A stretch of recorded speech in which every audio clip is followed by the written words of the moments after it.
계속해서 우리가 요한계시록을 공부하고 있습니다. 오늘은 4장 6절 하반절로 11절까지 말씀을 통해 다 함께 하나님이여 영광과 존귀를 받으시기에 합당합니다.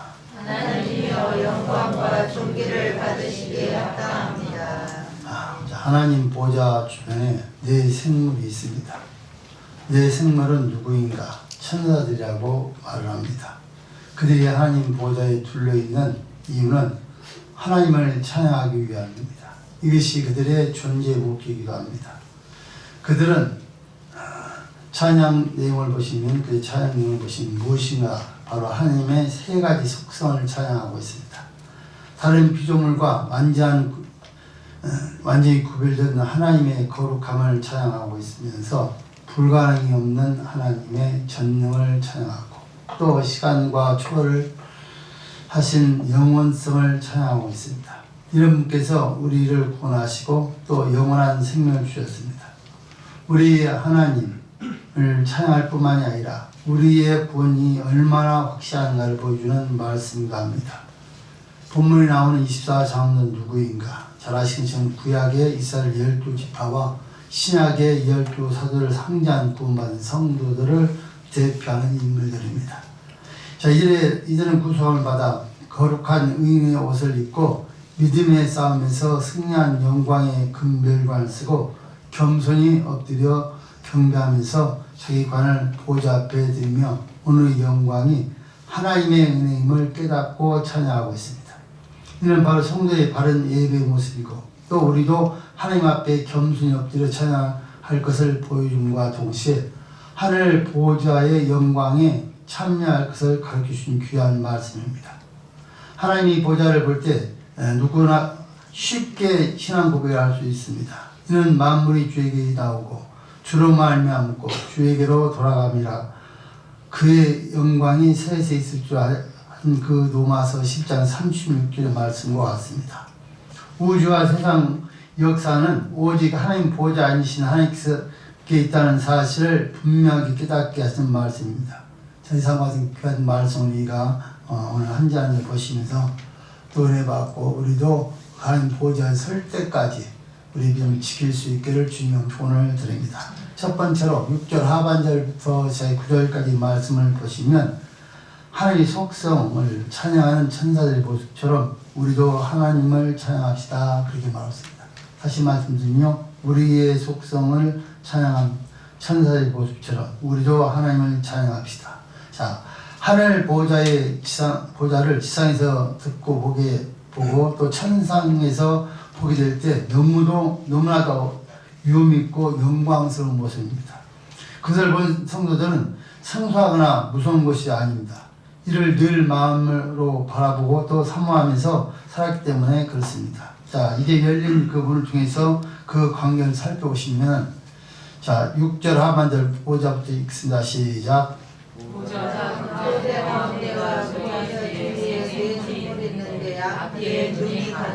자, 보좌 가운데 보좌 뒤에 네 생물이 있는데 앞뒤에 눈이 가득하더라 그렇게 말했습니다. 이 먼저 네 생물은 누구가 무엇인가를 우리가 생각해 봐야 되는데요. 모든 신학자들, 보신학자들이 네 생물은 바로 수정된 영물들을 바로 천사들을 말하고 있습니다. 그래서 이 보좌에 있는 네 생물을 사도 요한만 본 것이 아니라 에스겔 선지자가 말했던 것처럼요. 10장 20절에도 이 네 생물은 천사들이라고 말하고 있고 또 이사야 6장 2절에도 이사야도 그래서 많은 선지자들이 이 모습들을 보았습니다. 이 네 생물의 위치가 어디인가? 보좌 가운데와 보좌 주위에 있다고 말하고 있습니다. 자, 이는 바로 하나님을 모시고 서 있는다는 표현이고 오늘 날로 말하면 마치 대통령 수석 비서가 어떤 위치에 있습니까? 바로 옆에 있는 것처럼 그런 위치에서 하나님 보좌에서 찬양하고 있다는 것을 볼 수 있습니다.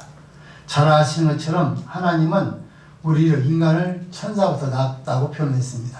그렇다면 우리들도 나중에 주님이 재림하시든지 우리가 지금 가면 그렇게 하는 보좌 주변에서 하나님과 함께 찬양하게 될 것이라는 것이죠. 자, 그런 모습으로 우리에게 보여주고 있습니다. 자, 그러면요, 우리가 그 성도 위치가 얼마나 격상될 수 있는 걸 우리 알아보면, 첫 번째로 내 생물의 모양이 어떤가에 대해서 두 가지로 우리에게 분명히 말씀하고 있습니다. 자, 6절 하반절 8절까지 말씀 보시면요, 첫째는 내 생물에게는 공통된 모습이 있었다는 겁니다. 첫 번째, 앞뒤 안과 주의 눈이 가득하 있더라. 특별한 그런 모습을 드리는 것이죠. 앞뒤 안 주의 모두 다 눈을 가득 차 있다고 말씀하고 있고요.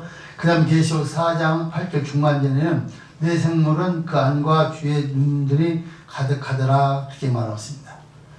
이 생물들의 영적 통찰력은 그런 강함과 완벽함을 보여주는 데입니다. 이는 온몸을 눈으로 장시하여서 어디서든지 무엇이든 다 볼 수 있다는 것이죠.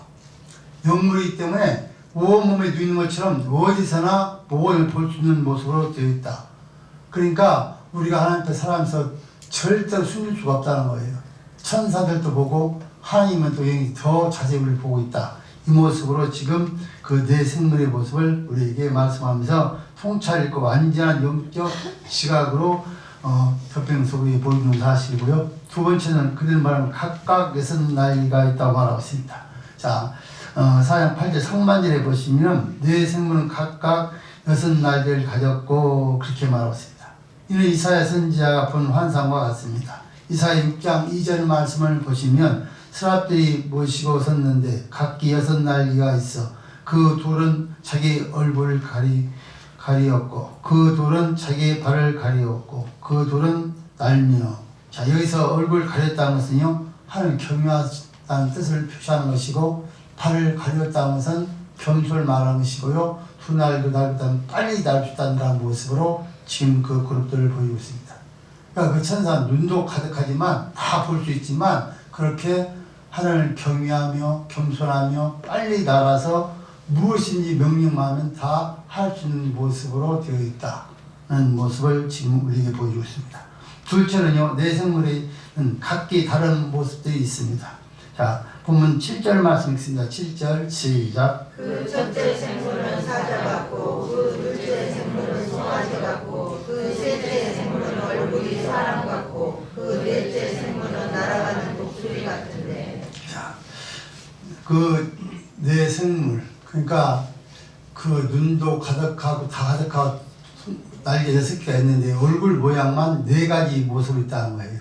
이것은 굉장히 중요한 표현을 지금 우리가 하기 위해서 지금 말씀하는 것입니다. 자, 첫째 생물은 사자 같고, 둘째는 뭐라고요? 송아지 같고, 셋째는 그 다음에 사람 같고, 넷째는 나라는 독수리 같다.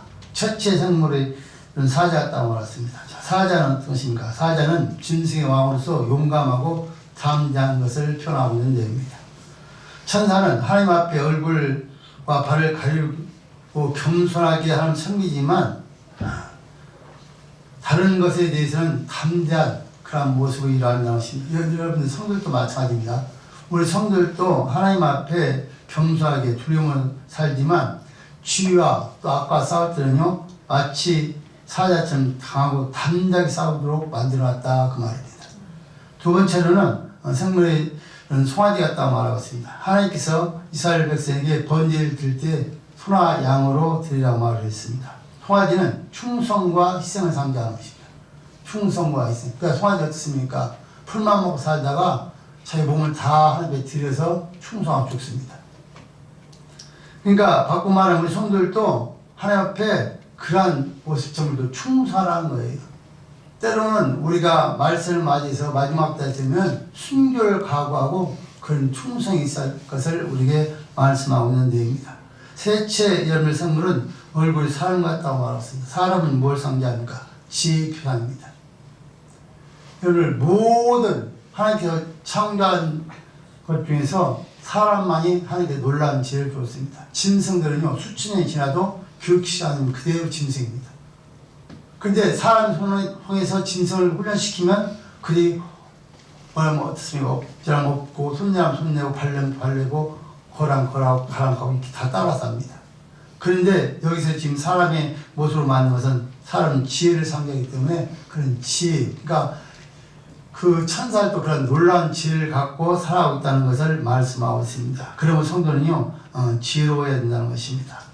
지혜로울 수 있는 방법은 정해져 있습니다. 시편 111편 10절에 보시면 하나님을 경외하는 것이고, 그 다음에 욥기 28장 28절은 악을 떠나는 일이고, 그 다음에 다니엘서 9장 19절 20절, 야고보서 1장 5절은 하나님께 지혜를 간구할 때 우리가 지혜로워질 수 있다는 사실을 말씀하고 있습니다. 네 번째 동물은 독수리가 있다고 말합니다. 네 번째 생물은요. 자, 독수리는 조류의 왕입니다. 독수리는 높이 난 짐수로 숭고하고 이상과 그런 민첩함을 상징하는 힘이 있는 그런 상징성을 갖고 있습니다. 그러니까 모든 태풍이 불 때 모든 새는 다 태풍이 날아간다고 그래요. 근데 이 독수리 영웅은 그 태풍을 뚫고 한 솟구쳐 올라간 것이 독수리라는 겁니다. 그러니까 우리가 참 부르죠. 올라가 독수리처럼. 그러니까 우리의 신앙이 마치 지금 보는 것처럼 항상 어떤 환란과 역경이 있어서 솟구쳐 올라갈 수 있는 것을 가지고 있는 것이 바로 이 내 생물의 모습이고, 우리들도 그렇게 살아있는 사실로 지금 내 생물을 통해서 우리에게 지금 보이고 있는 그런 사건들입니다.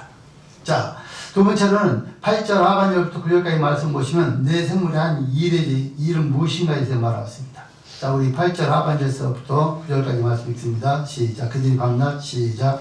그들이 밤낮 쉬지 않고 이르기를 거룩하다 거룩하다 거룩하다 주 하나님 곧 전능하신 이여 전에도 계셨고 이제도 계시고 장차 오실 자라 하고 그 생물들이 영광과 권능과 감사를 보좌에 앉으사 세세토록 사시는 이에게 돌릴 때에. 아멘. 자, 이 밤낮 쉬지 않고 하는 일이 뭐냐?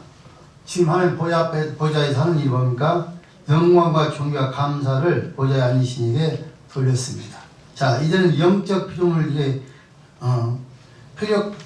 대표적으로 교기되어 있어서 동물의 인간은 이 잠을 자거나 쉴 때가 필요가 없습니다. 영적인 동물이기 때문에 잠잘 필요가 없고요. 졸지도 않고 쉬지 않고 그들이 하는 일이 뭡니까? 여호와 하나님은 밤낮 쉼이 없이 영광과 감사와 찬양을 드리고 있는 것을 볼 수가 있습니다. 자, 그들이 세 가지 속성을 찬양하고 있는데, 첫 번째 찬양 내용이 뭡니까? 하나님이 거룩하심을 찬양하고 있습니다. 한없이 완전하신 거룩하신 하나님을 찬양함에 있어서 한 번만 거룩하다 하는 것이 아니라 거룩하다, 거룩하다, 거룩하다 세 번씩이나 말하고 있습니다. 3이라는 숫자는 완전 숫자입니다. 그러니까 하나님만 완전하신 거룩하신 분이라는 사실을 말씀하고 있습니다. 여러분, 우리 이것을 통해서 꼭 배워야 할 사건이 있습니다. 그렇다면 천국 갈 사람 누굽니까? 거룩한 사람입니다. 완전히 거룩한 하나님 계신 곳에 갈 수 있는 사람은 거룩한 사람이에요. 그래서 그들 하나님을 찾는 첫 번째 거룩하다, 거룩하다, 거룩하다 하면서 지금 밤새 쉬지 않고 계속 찬양하는 것을 볼 수가 있습니다. 그래서 우리들도 여러분들 거룩한 삶을 살아서 주님 부르신 나 천국에 가서 하나님과 함께 동행하며 찬양할 수 있길 주님은 표현을 드립니다. 두 번째로 하나님이 전능하심을 찬양하고 있습니다. 하나님의 전능성은 창조와 통치와 보존과 섭리에 나타나고 있습니다. 우리는 항상 무능한 피조물입니다. 성도들은 땅에서 살면서 어리석음과 무능을 깨닫게 될 때 하나님이 창조하신 솜씨와 우주와 인간 세계를 통치하시고 보존하시는 섭리하심을 성령의 감화를 통해서 알게 됩니다. 이렇게 깨닫게 될 때 어떻습니까? 바로 우리가 하나님을 찬양할 수밖에 없고 이 찬양 천국에 가서도 계속 이어진다는 것이죠. 그러니까 이 안에 우리가 이 땅에서 찬양하다가 끝나는 것이 아니라 이 찬양이 계속 이어서 천국에서도 이어지는 것이 바로 전능하신 하나님을 찬양할 수밖에 없다는 것입니다. 자, 세 번째는 하나님의 영원하심을 찬양하고 있습니다. 그러니까 하나님과 그렇게 말하기 전에도 계셨고 이제도 계시고 장차 오시리라고 찬양합니다. 전에도 계셨다는 말은 뭐입니까? 하나님 스스로 계신 만물을 그 존재에 그려주신 분이라고 말하고 있고, 이제도 계신고, 이 말은 바로 하나님은 지금 현 시대에 있는 관계를 맺고 있는 살아계신 인격적인 하나님의 사실을 우리에게 가르쳐주고 있습니다. 그러니까 하나님 죽지 않고 지금도 살아계셔서 우리가 함께하고 있다는 것이죠. 그 장차 오실 자라, 바로 이분은 바로 영원 불변성을 가지시고 재림하실 예수님 말씀하면서 그분을 찬양하고 있는 모습을 볼 수가 있습니다. 그러니까 전에도 계시고 이제도 계시고 장차 오실, 그러니까 나와 있는 찬양의 대상은요 살아계신 하나님이라는 거예요. 그러니까 그 하나님을 찬양하지 아니하고는 전혀 하나님과 관계가 없다는 것이죠.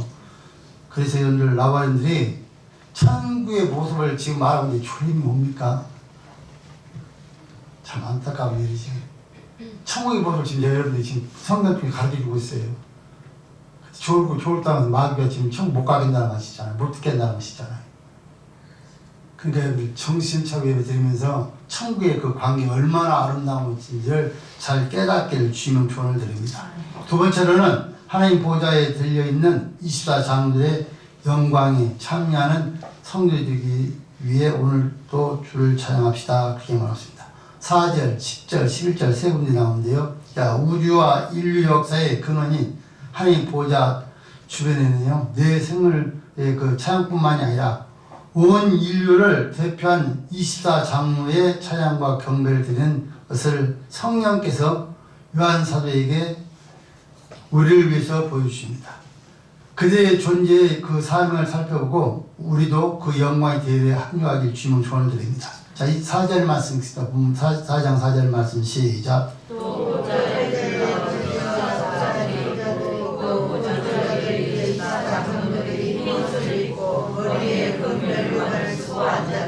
아멘. 또 보좌에 둘려 24보좌들이 있고 그 보좌들 위에 24장로들이 흰옷을 입고 머리에 금멜관을 쓰고 앉았더라.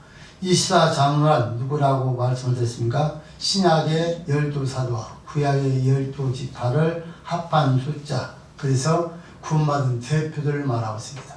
여러분 성경 잘 아셔야 됩니다. 그럼 이 사람들만 천국이 아닙니다. 그들이 대표로 보여주고 있고 그렇게 했던 사람 강한테 우리들도 믿기만 하면 천국 간다는 사실을 우리에게 가르쳐주고 있는 내용입니다. 자, 그래서 24가 그 내용들을 쭉 보면서요, 천국에 가면 성도들이 천사보다 존귀한 자리에 처해야 된다는 사실을 말씀하고 있습니다.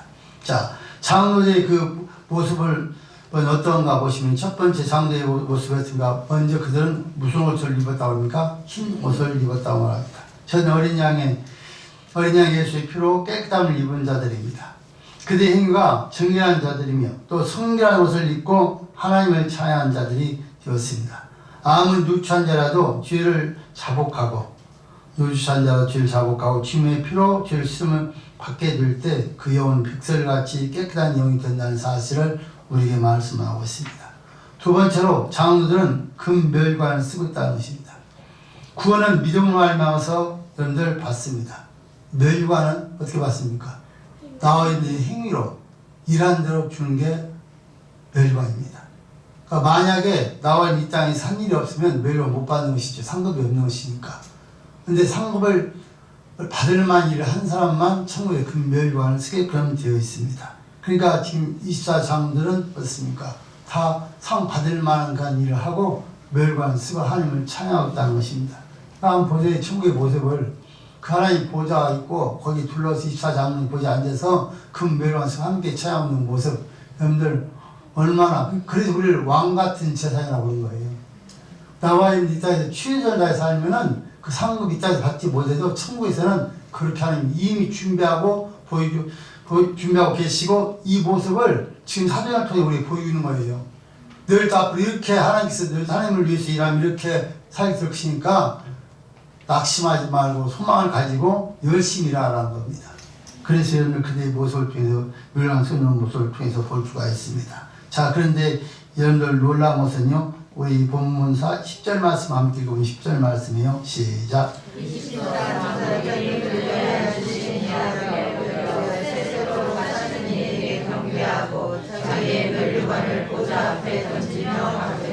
아멘. 자, 24장로들이 보좌에 앉으신 이 앞에 엎드려 세세토록 사신 이에게 경배하고 자기 멸관을 보좌 앞에 던지며 가르되. 자, 이 말씀은 찬양의 대상과 태도의 바른 그런 모습을 보여주고 있습니다. 자, 첫 번째로요, 24장로들은 보좌에 앉으신 하나님 앞에 경배했다는 것입니다. 자, 느부갓네살은요, 불신앙의 철학하고 명령했고요, 계시록 그 기록 당시에 로마 황제를 신격화했고, 그래서 신전에 경배하라고 강요를 했습니다. 그냥 오직 여호와 하나님만 우리의 경배를 받을 뿐이라고 온 인류의 예배 대상이 하나님뿐이 없다고 우리에게 가르쳐 주셨습니다. 두 번째는 그들의 그 경배 방법은요, 엎드려 경배했다는 것이죠. 엎드렸다. 엎드려 경배했다는 것은 뭘 말합니까? 바로 겸손을 표하는 내용입니다. 동방박사전 여러분 어디 가서 경배했습니까? 동방박사 여기 가서 경배했어요. 마옥관에서. 여러분 그 모습을 잘 보셔야 돼요. 마옥관에 경배할 때 여러분 어떻습니까? 마옥관은 소나 양이 있는 곳이잖아요. 거기서 그걸 다 청소하고 경배했습니까? 아니에요. 그런 오물 있는 그 상태에 그대로 그 자리에 그냥 그걸 무릅쓰고 경배를 한 거예요. 무릎 꿇고 절했다는 말입니다. 그러니까 나와 여러분 하나님을 경배하는데 이거 저 따지서 경배하는 것이 아니라 창조 상관없이 어느 곳에든지 하나님 앞에 올라가는 경배가 필요하다는 말이에요. 그 모습을 보여줬는데 역시 지금 24장들도 하나님 앞에서 그렇게 겸손함으로 보좌 앞에 경배하고 있습니다. 무슨 말입니까? 이건 다 자기 교만과 자만 다 내려놓고 오직 영광을 받으실 분은 하나님밖에 없다는 사실 앞에서 그렇게 경배하는 모습입니다. 나와 여러분들도 이러한 모습을 살기 주시면 좋은데 이렇게 안 되면요 하나님 관계 없을 수밖에 없어요. 자, 세 번째는 경배의 또 다른 방법은요 자기 관을 보좌 앞에 들이며 경배하는 것입니다. 그 멸관 여러분 하나님 주신 그 멸을 받았었으니 여러분 얼마나 감사하겠어요. 그걸 주셨으니까 그냥 자기 평생 써야 될 것인데 계속해 써야 될 것인데 어떻습니까? 그걸 벗어서 보좌에 던지면서 경배하고 있습니다. 무슨 말입니까?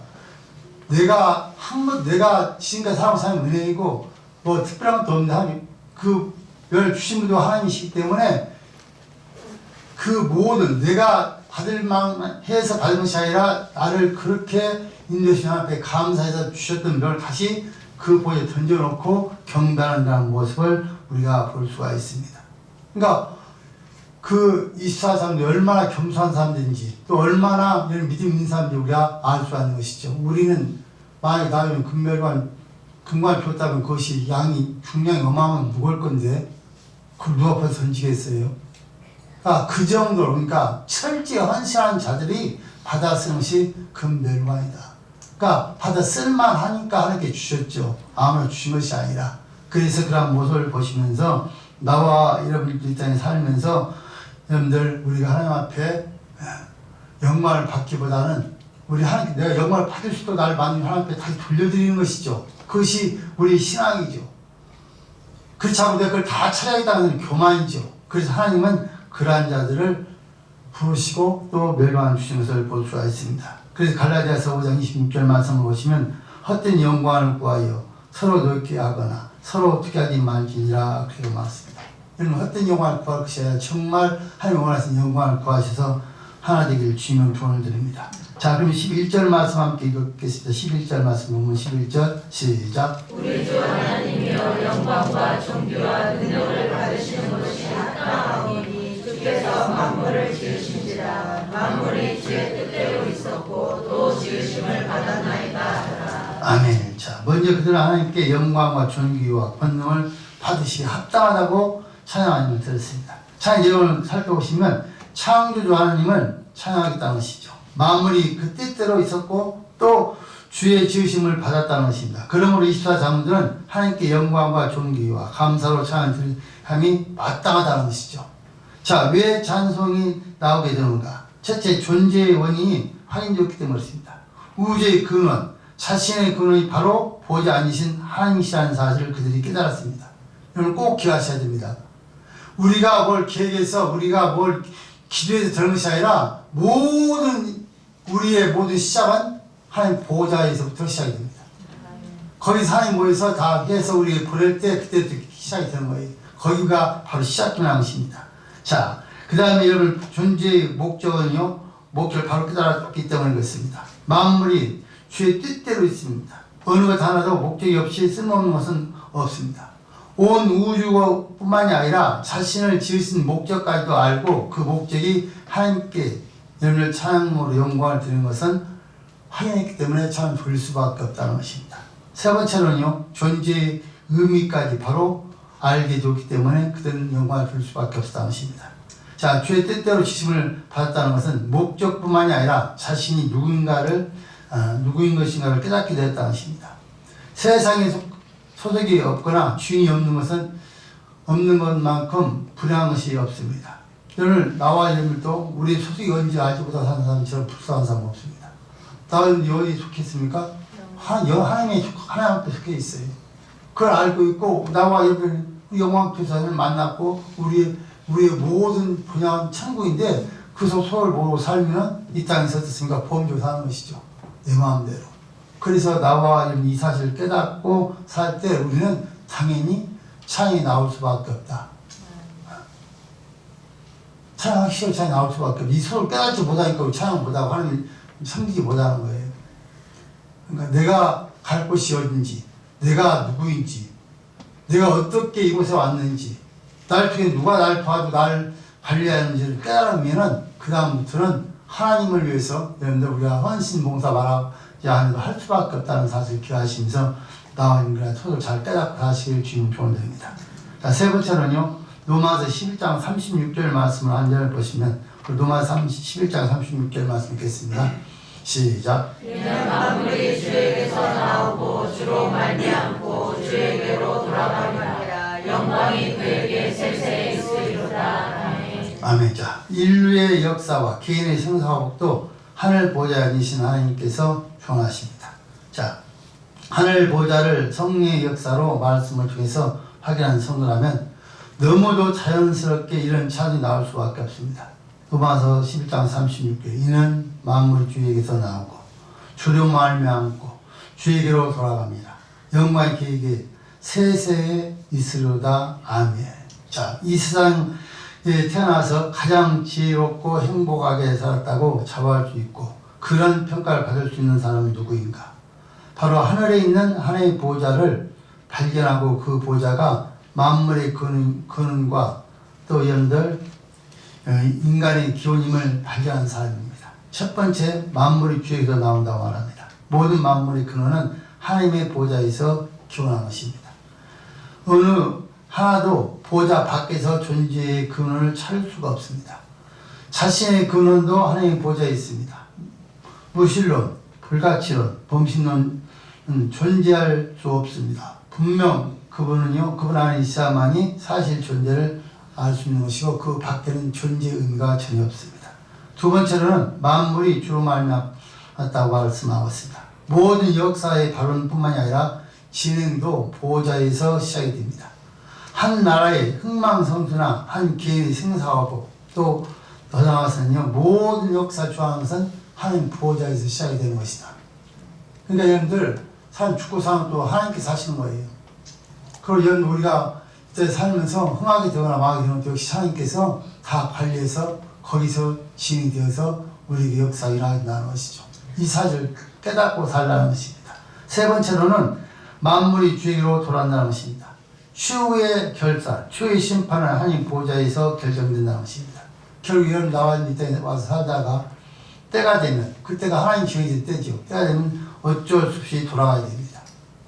그러니까 어떤 분들은 뭐 100살에도 돌아가고 어떤 분은 태어났다 바로 돌아갈 수도 있고 뭐 10년, 20년 살다 돌아갈 수도 있고 이것을 주장하신 분이 바로 하나님이라는 사실을 깨닫고 사는 사람 그 사람이 제일 행복한 사람이라는 사실을 우리에게 지금 가르쳐주고 있습니다.